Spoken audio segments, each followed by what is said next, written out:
Let's say hello to Jacob, who's in Oklahoma. Hi, Jacob. What's going on? Hi, what's up? I'm 25, so I never was around or had my own money to see Van Halen while they were touring to any capacity.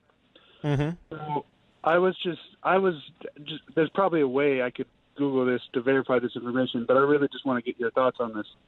I was just imagining that, I'm not here to say that David Lee Roth is a worse singer than Sammy Hagar, but I was just thinking when Sammy Hagar was fronting and the band was playing live, the versions of songs like Panama and Jump are such huge hits. There's no way they don't play those at those shows.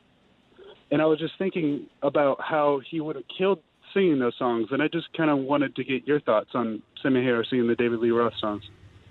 Well, a couple things on that, Jacob, and it's interesting because I'm glad you told me how old you were, because that certainly puts it in perspective. If you're 25, you wouldn't have lived through that or seen that change and how gargantuan it was. But a couple things. First of all, look, nobody on the planet could argue that Sammy Hagar is a zillion times better vocalist than David Lee Roth in terms of the ability, just the pure ability to sing. That's not even a debate. I mean, Sammy Hagar is a power, and I mean, still can sing his ass off. His voice is one of the most powerful voices. That in Van Halen's wildest dreams, they could have never done anything like "Love Walks In" or "Dreams" or any of that stuff with Roth singing. That being said, Roth was perfect for Van Halen and sang perfectly for those records. So I'm not. That's no way disparaging David Lee Roth. But when you're just talking about vocal ability, it's not even a conversation. Sammy Hagar light years beyond what Roth could do vocally. Then, now, whatever. But to answer your question, when Sammy joined Van Halen for 5150 and did the tour, there was a lot of debate about what it really was. Should they have changed the name of the band? And remember when Sammy joined Van Halen, he was coming off of a big hit of his own with I Can't Drive 55. His solo career had really started to take off finally after a long time across the country here in America. So it was a weird thing because he was, he started to become really, really, really break and was coming off of his biggest record. And then he goes and joins a band like Van Halen. So he was reluctant to sing a lot of the Roth stuff on that initial during his time. He wanted to really make Van Halen be like phase two, its own band, something new at that time. So he, by every measure, he kind of pushed back on doing too much of the Roth stuff live. So they filled the set out by doing a couple covers. I think they did a Zeppelin and a Who cover, and they did a couple Hagar solo songs. I remember they would always do There's Only One Way to Rock. And then I think they did I Can't Drive 55. They did a bunch of stuff from 5150. And then the Roth era stuff that they did with Sammy, I believe they did Jump. I remember they did Ain't Talking About Love. They did, I think they did You Really Got Me. They also did Panama.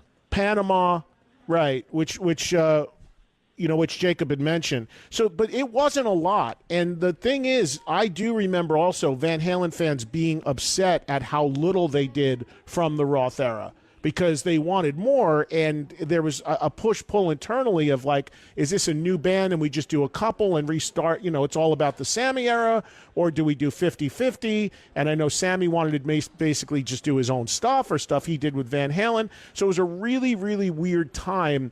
And a lot of Van Halen fans initially were upset because, look, those early Van Halen records with Roth are unbelievable. So you can't leave that stuff on the shelf. But now it's funny what happens because there's a total 180 that's happened with Van Halen where they've completely shelved the Hagar stuff, and all they play and talk about and re-release is the Roth stuff. So with Sammy out of the band, they've done, and obviously in 1,000 years, David Lee Roth couldn't sing a Sammy Hagar vocal. So they couldn't do a Sammy Hagar era song if they ever got active and Roth was the singer. They never did, and they couldn't because technically Roth cannot even attempt to sing that stuff. So it's really kind of weird how the script flipped. But at the time, They only did a handful, like 3 or 4 Roth era songs, and the rest was filled out with a couple covers, some Sammy solo stuff, and a bunch of stuff from the Hagar records. I just find that interesting. I didn't get to live through it, but I could just only imagine how good Sammy would sound on some of those Roth songs. Jacob, if you want to hear it, check out if you can find it online or whatever. And thank you for the call, Jacob. They made a live record called Live Without a Net. It's also a DVD at the time, VHS tape. It's a concert film. So there is a video, a full-length pro-shot concert film and live recording of Van Halen playing live with Sammy Hagar, and there are 4 or 5 Hagar a Roth-era song sung by Sammy, so you can hear them. We found out over time, you talk about these records that are not truly live. Sammy has told this story on this show to me many times.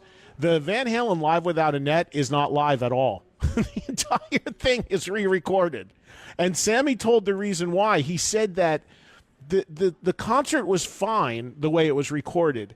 And then Eddie Van Halen started to tinker before it came out with the audio and making some changes and adjustments to the sound. And when he did that, he took it out of sequence or something with Sammy's vocal. So that caused Sammy to have to come in and basically re-sing everything. And then when he did that, that put the bass and drums out of line or whatever. So ultimately, each step they took, everything had to be completely re-recorded on that album. Because once they went down the rabbit hole of doing, some tweaks, it set everything off in terms of the sequencing and syncing up, because it was a video too, syncing up with the video.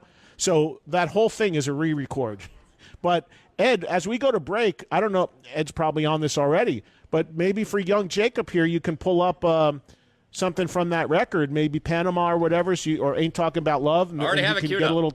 There you go. Here you go, Jacob. We're helping you out here. You get a little taste. This is Sammy Hagar singing with Van Halen and doing a Roth-era song as we go to break on Trunk Nation.